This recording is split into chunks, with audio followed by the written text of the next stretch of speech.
Direction la Côte d'Ivoire, la famille de Laurent Gbagbo s'adresse au président de la République, son Excellence Alassane Ouattara. Plus de détails après le générique. Avant de commencer, n'oubliez pas de vous abonner et d'activer la cloche de notification, car cela va vous permettre de ne plus manquer les prochaines vidéos.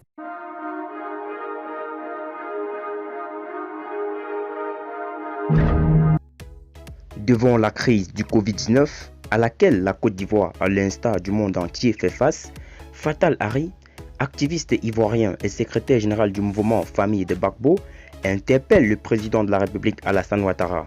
Dans une note dont copie nous est parvenue, il fait des propositions visant à lutter contre la pandémie.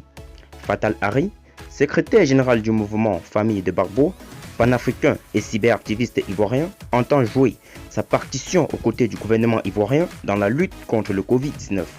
D'entrée de jeu, il a reconnu que face à la menace et l'ampleur de la situation, les autorités ivoiriennes ont mené une campagne de sensibilisation dans l'objectif de freiner la propagation de la maladie à coronavirus en Côte d'Ivoire. Cependant, ce pro-Gbagbo a souhaité que la campagne de sensibilisation soit étendue à l'intérieur du pays dans les langues locales, notamment dans les villages et campagnes. Dans la note qui nous est parvenue, Fatal Harry a invité les Ivoiriens à respecter les mesures barrières, à savoir se laver les mains avec des gels alcoolisés et au savon, garder une distance d'1 mètre, porter des gants et cache-nez, mais également tousser et éternuer dans les creux du coude. Il soutient que toutes ces mesures de protection suivies du confinement pourraient freiner l'avancée du Covid-19.